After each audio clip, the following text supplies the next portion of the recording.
Hello friends, good afternoon. तो अ, चलिए हम देखते हैं निफ्टी बैंक निफ्टी में अब हम कहाँ पे होल्ड आउट कर सकते हैं और कहाँ पे फिर से रिटेस्ट हो सकता है। तो सबसे पहले ये मेरा यूट्यूब चैनल है। अगर आपने इसको सब्सक्राइब नहीं किया तो आप इसको जल्दी से सब्सक्राइब कर ले और शेयर भी करें और लाइक भी करिए। ठीक है, ताकि आपको मेरी वीडियो हर रोज मिलती रहे। तो चलिए हम सबसे पहले देखते हैं निफ्टी के बारे में। तो जैसे कि यहाँ पर निफ्टी ने 17,900 के ऊपर क्लोजिंग दी, उसके बाद अच्छी खासी बढ़ दी है, तो ऑलमोस्ट 18,250 के आसपास चला गया है और क्लोजिंग 18,200 के आसपास हुई है। तो यहाँ पर और यहाँ पे आप RSI देखेंगे तो ऑलरेडी 70 के ऊपर ही है, तो ये ऑलमोस्ट ओवरबॉट जोन में चला गया है।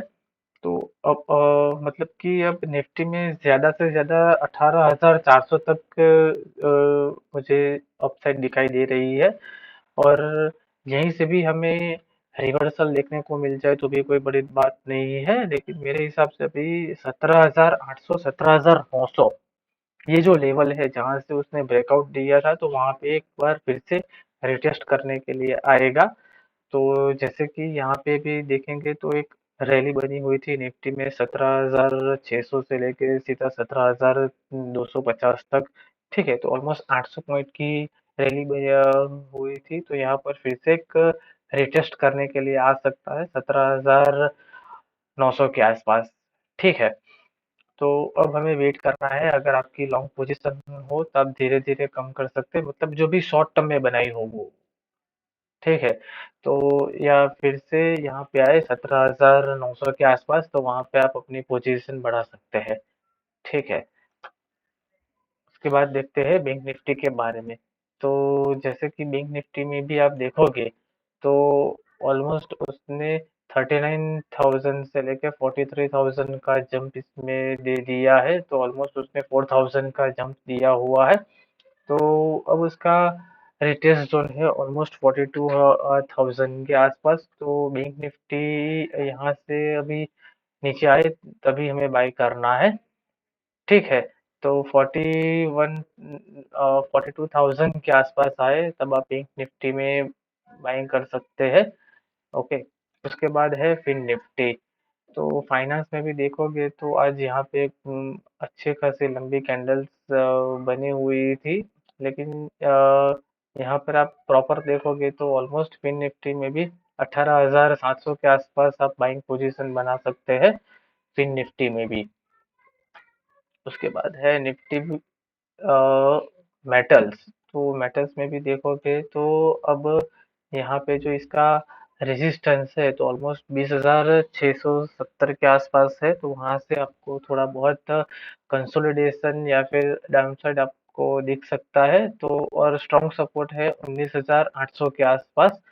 तो 19,800 के आसपास स्ट्रॉन्ग सपोर्ट है। और फिर से यहाँ पे आप देखोगे तो ऑलमोस्ट ये जो यहाँ पर बॉक्स ब्रेकआउट इसने दिया था, ठीक है, उसके बाद अच्छा खासा चल चुका है, तो ऑलमोस्ट फिर से 20,000 तक आ सकता है। तो अभी हमें होल्ड करना है और RSI भी अभी भी 67 पे ही है। तो मेरे हिसाब से अभी थोड़ी बहुत जो जगह है 20,700 तक, तो अभी क्लोजिंग भी है 20,470 के आसपास, तो अभी 200-300 पॉइंट अब जा सकता है निफ्टी मेटल। ठीक है, उसके बाद है निफ्टी स्मॉल कैप। तो निफ्टी स्मॉल कैप ने भी अच्छा खासा रिटर्न दिया हुआ है 9,300 से लेके 9,700 तक का, तो 400 पॉइंट का रिवॉर्ड दिया हुआ है। तो उसका RSI भी आप देखोगे तो ऑलमोस्ट 75 के आसपास है। तो फिर से रीसेट करने के लिए उसको 60 पे आना होगा। और यहाँ पे उसकी प्राइस एक्शन हम देखते हैं तो 9,500 के आसपास स्मॉल कैप आए तब आप उसमें नई पोजीशन बना सकते हैं। उसके बाद है निफ्टी मिड कैप। तो मिड कैप ने भी अच्छा खासा रिबाउंड बाउंस दे दिया है 31,000 से लेके 32,100 तक। तो मेरे हिसाब से यहाँ पे आप देखोगे RSI ऑलमोस्ट 77 के आसपास है, तो ऑलमोस्ट ये ट्रेड लाइन का ब्रेकआउट और रिटेस्ट करने के लिए जरूर आएगा। ठीक है, और यहाँ पे आप देखोगे तो 30,000 ऑलमोस्ट 31,000 आप मान लो 31,000 का स्ट्रॉन्ग सपोर्ट है। तो जैसे ही ये 31,200 के आसपास आए तो आप इसमें नई पोजीशन बना सकते हैं, ठीक है, 31,000 के स्टॉप लॉस के साथ। तो आ, आज का मेरा पहला स्टॉक्स है बीएससी। तो ये स्टॉक्स मैंने इसीलिए चुना है क्योंकि यहाँ पे आप देखोगे तो इनवर्स हेड एंड शोल्डर भी बना हुआ है, या आप अपने पोर्टफोलियो स्टॉक्स के तौर पे भी रख सकते हैं, ठीक है। तो जैसे कि इसने ऑलरेडी 480 के ऊपर क्लोजिंग दे दी थी, अभी तो 527 चल रहा है। तो अगर ये आपको फिर से 500 के आसपास मिले तो आप अपने पोर्टफोलियो में इसको रख सकते हैं, क्योंकि यहाँ पे देखोगे तो इसका आरएसआई 75 76 के आसपास है। तो ये भी थोड़ा कूल ऑफ होने के लिए 60 के आसपास आएगा। तो इस प्राइस में भी आपको थोड़ा कूल ऑफ देखने को मिलेगा। तो 500 के आसपास ये बेस्ट लेवल है, आपको लॉन्ग टर्म के लिए अपने पोर्टफोलियो में आप रखना चाहते हैं तो आप रख सकते हैं, ठीक है। उसके बाद है स्टोव क्राफ्ट। तो स्टोव स्टोव क्राफ्ट में भी मेरा जैसे कि देखोगे तो उसका भी आरएसआई अभी तो 70 के आसपास है। तो जैसे ही ये यहाँ तक जाएगा 450 अराउंड जाएगा तो यहाँ पर भी आरएसआई ओवरबॉट हो जाएगा।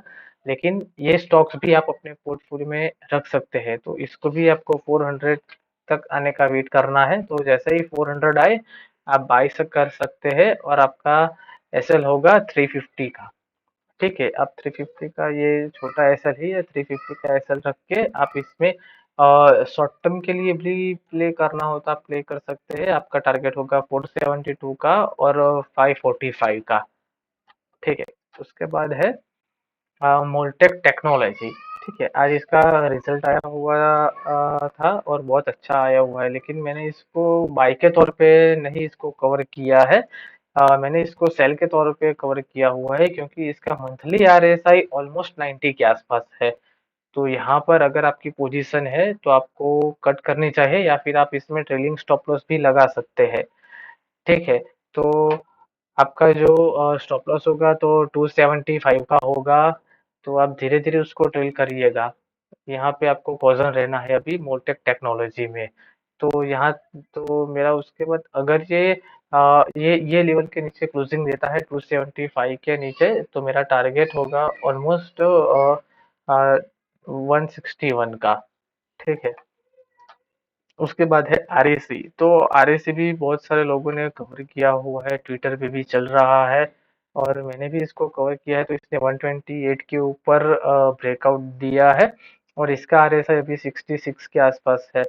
तो ये जब कभी भी आपको यहाँ तक दिखने को मिले 150 के आसपास, ठीक है, इसका मंथली आरएसआई अभी 66 है। तो जैसे ही यहाँ पे आपको 15-20 रुपए की बढ़त दिखने को मिल जाएगी तो आप वहाँ पे सेल कर सकते हैं, ठीक है। या फिर आपको आरएसआई भी कूल ऑफ करना होगा, क्योंकि इसका डेली का आरएसआई आप देखोगे, ठीक है, तो ऑलमोस्ट 80 के आसपास है, और वीकली का भी आरएसआई आप देखोगे तो ऑलमोस्ट 70 के आसपास है, और मंथली का तो आपने देख ही लिया कि अभी 65 के आसपास है। तो अगर ये आपको या वहां तक जाता है 150 के आसपास, तो वहां पे आप अपना प्रॉफिट बुक कर सकते हैं।